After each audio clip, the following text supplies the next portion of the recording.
আজকে আমি গল্প শোনাবো মা শারদাকে নিয়ে। তার ছোটোবেলাকার কীভাবে তার জন্ম হলো এই ব্যাপারে একটু বলবো। জয়রামবাটি আর সিওর দুটি পাশাপাশি গ্রাম। সিওর গ্রামের হরিপ্রসাদ মজুমদার মশাইয়ের মেয়ে শ্যামাসুন্দরী, ছোটো ফুটফুটে মেয়ে, ভারী মিষ্টি চেহারা। একবার দেখলে আবার দেখতে ইচ্ছে করে। পাশের গ্রাম জয়রামবাটি রামচন্দ্র মুখুজ্জে, গ্রামের সেরা ছেলে। বিয়ে হলো সিওরের শ্যামাসুন্দরীর সঙ্গে। ছোট্ট পরিবারের সংসার, এটা আনতে ওটা নেই, কিন্তু সংসারে দুঃখ থাকলেও মানে শান্তি বিরাজ করছে। হ্যাঁ, এরকম আর কি। লক্ষ্মী ছাড়েনি, অভাব আছে কিন্তু লক্ষ্মী ছাড়েনি। তো পাশাপাশি গ্রাম, চেনা জানা সকলেই যখন খুশি যাওয়া আসা যায় এই গ্রাম থেকে সে গ্রামে। শ্যামাসুন্দরীর মাঝে মাঝে অনেক মনটা খারাপ থাকলে যেমন কেমন করলে বাপের বাড়ি থেকে বেরিয়ে আসে। সেদিনও তো এমনি বাপের বাড়ি এসেছেন শ্যামাসুন্দরী ঠিক দুপুরবেলা। হাতে কাজকর্ম নেই, চারিদিকে ঘুরে ঘুরে দেখছেন তিনি, এটা ওটা সেটা। তো ছোটোবেলায় কত শত স্মৃতি জড়িয়ে রয়েছে এখানকার, গাছপালা, পুকুর, ঘাট, মাটির সঙ্গে। হ্যাঁ, তো ঘুরতে ফিরতে সেই বেলগাছতলা, বেলগাছ আছে যে ছোটো বেলপাতা তুলতো। হ্যাঁ, সেই সব তার মনে পড়ছে আর কি। তো একটা কুমোরের যে বানানো সে পোয়ান আছে, সেইখান থেকে হঠাৎ দেখছে একটা ছোট্ট মেয়ে, ফুটফুটে মেয়ে তার কাছে দৌড়ে এলো, নুপুর পায়ে বাঁধা। হ্যাঁ, তো ছুটে আসার পরে শ্যামাসুন্দরীর কাছে ছুটে এলো, এসেই তাকে জড়িয়ে ধরলো, আর তিনিও আবেগপ্রবণ হয়ে মেয়েটিকে কোলে তুলে নিলেন। কিন্তু এ কী হলো? তারপর শ্যামাসুন্দরী আর যেন জ্ঞান রইল না। কিন্তু সেই রূপ তো বলা যায় না, আগুনের মতো যেন জ্বলছে এখন। অমন মেয়েটি তবে কাদের? এইসব তার মনের মধ্যে প্রশ্ন আসছে, কিন্তু কোনো মীমাংসা হলো না। তিনি ভাবতে ভাবতে ফিরে এলেন। এটা কিন্তু হয়, ভগবান সত্যি দেখা দেয়। আমার মা কিন্তু একবার দেখতে পেয়েছিল আমাদের বাড়ির সামনে, বাপের বাড়ি পাড়াটাতে যে মন্দিরটা আছে আমাদের ঘরের সামনে, ওই ঘরটাই। তো ওইখানে একটা রাত 1টা-1:30 হবে, খুব আমার বাবাকে গরম লাগছিল, দরজা খুলে দিতে বলেছিল। তো দরজা খুলতেই দেখছে একটা মেয়ে ওই কালী মন্দিরের বেদিটার সামনে ঘুরঘুর করছে। একদম পাছার নিচ অব্দি চুল, ওরকম লাল সাদা পাড় শাড়ি, আর ফুটফুটে সুন্দর। তো আমার বাবাকে দেখানোর জন্য যেই রুমের মধ্যে এসে আবার ডাকতে এসেছে, বাবা গিয়ে দেখছে আর নাই।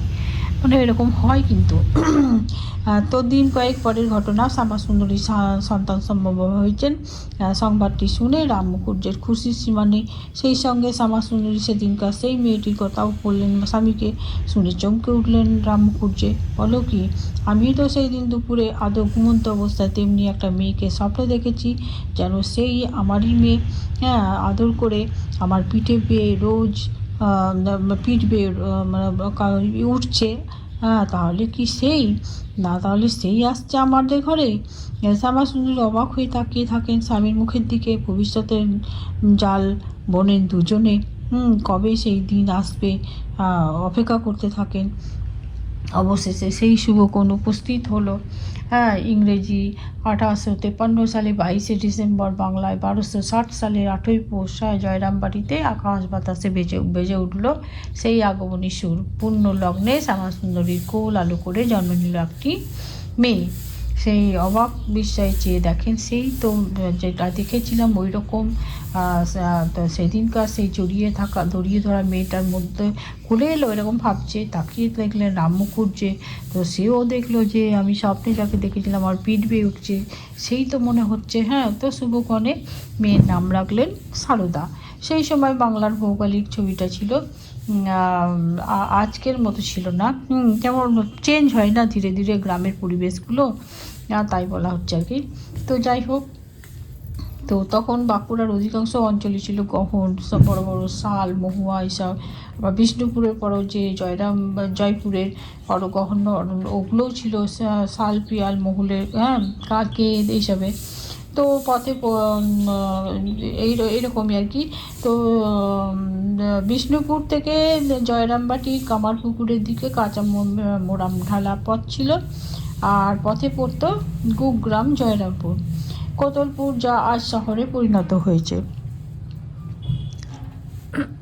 শহরে পরিণত হয়েছে।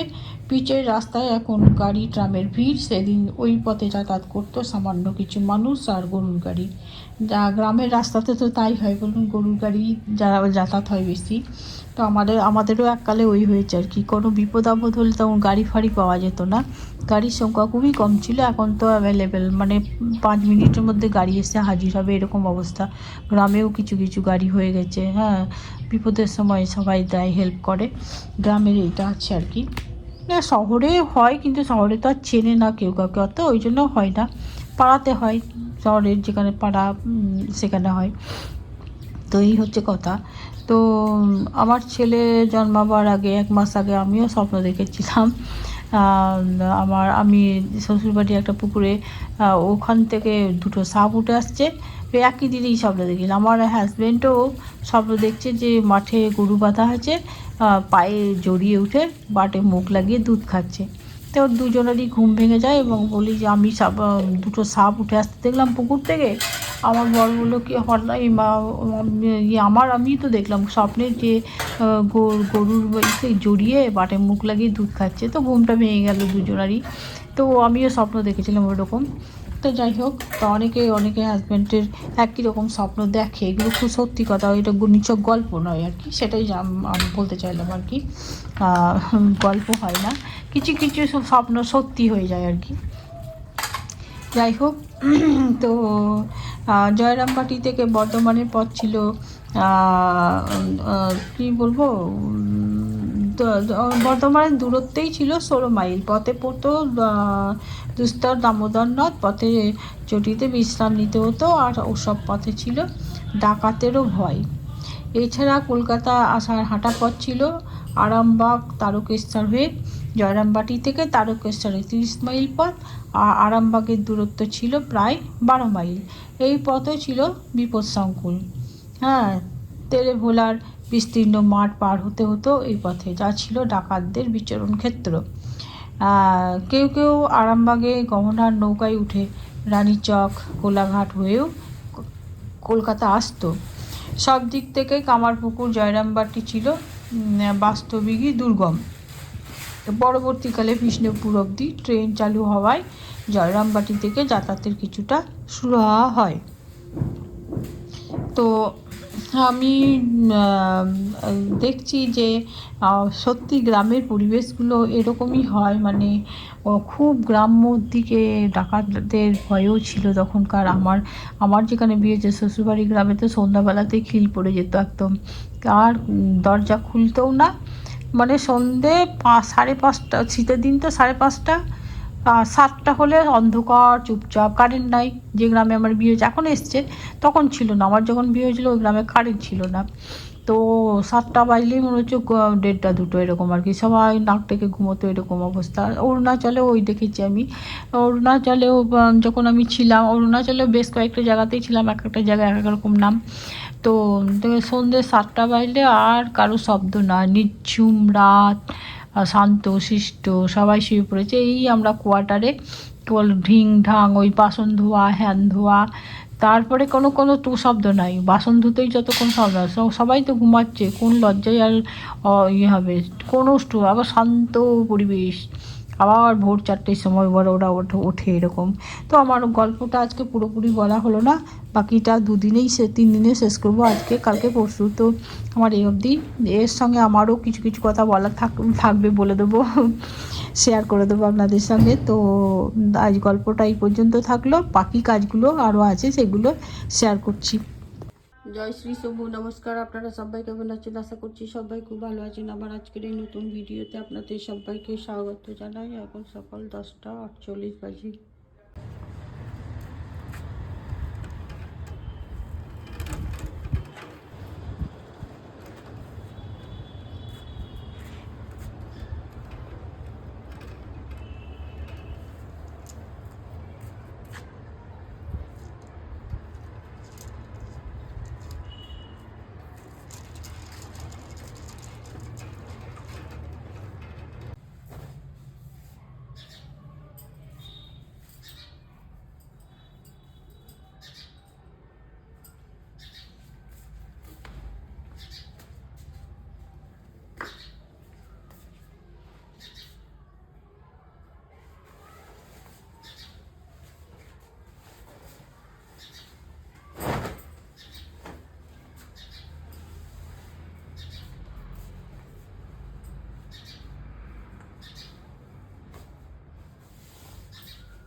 শুভ দুপুর বন্ধুরা, এখন আমি ভাত নিয়ে বসে গেছি। আলু সিদ্ধ আর কী বলে ওটাকে, কালো কলাই মানে মাসকলাইয়ের ডাল আর ফুলকপি আলু আর মটরশুঁটি দিয়ে একটা গায়ে গায়ে তরকারি বানিয়েছি। এই হচ্ছে আজকের আমার মেনু। তো আপনারাও খান, আমিও খাই, সবাইকে শুভ দুপুর জানাচ্ছি। শুভ সন্ধ্যা বন্ধুরা, এখন বাজে প্রায় 7টার কাছাকাছি। তো আমার একটু লেট হয়ে গেল চা করতে। তো আমি সন্ধ্যাবেলায় চা খাচ্ছি আর চিড়ে ভাজা। এই যে আমার ছেলে এখন বিয়ে খেতে চললো ভোজবাড়ি।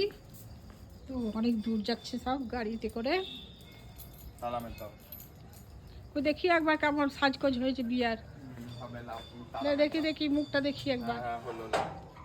দেখতেই তো পাই না অন্ধকারে। দাঁড়া কে কে যাচ্ছিস আমাকে দেখতে হবে না? যাবো তো, দেখবো গা। সব ভোজ খেতে যাচ্ছে বিয়ে বাড়ি গাড়িতে। এই দেখো সব চলে এসেছে। এই যে খুব বকাবকি হলো খানিক। এখানে এইদিকে গা গুলায় ওকে এই দিকটাই দে, সাইডে। হ্যাঁ যাবে না, বললি কি যাবে? ওরে বাপরে, ব্যাটালিয়ান তো ভালোই হচ্ছে না। আমার তোর বৌদি তো তোর ইতে পাগল হয়ে গেছে। আমার তোকে দেখা বলছে আমার দিকে, তুমি একবার অরিন্দমকে জিজ্ঞাসা করো বডি স্প্রেটা কি বলছে। এই বডি স্প্রেটা গোপালপুরে আমি এনেছি। এই কোম্পানিতে যে এত বল না বল অরিন্দমের গায়ে ওই সেদিন দিয়েছে।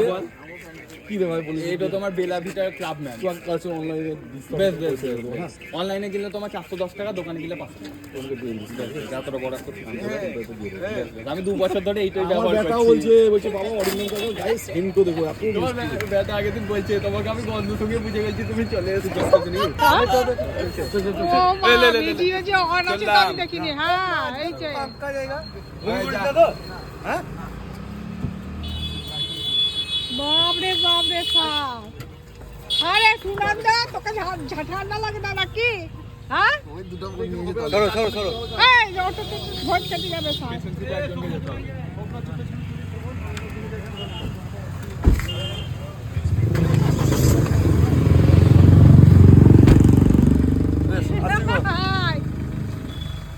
ঢং করে ঢোকা। আজ ভাত দিতে আসবে না রাতে, কেউ নাই।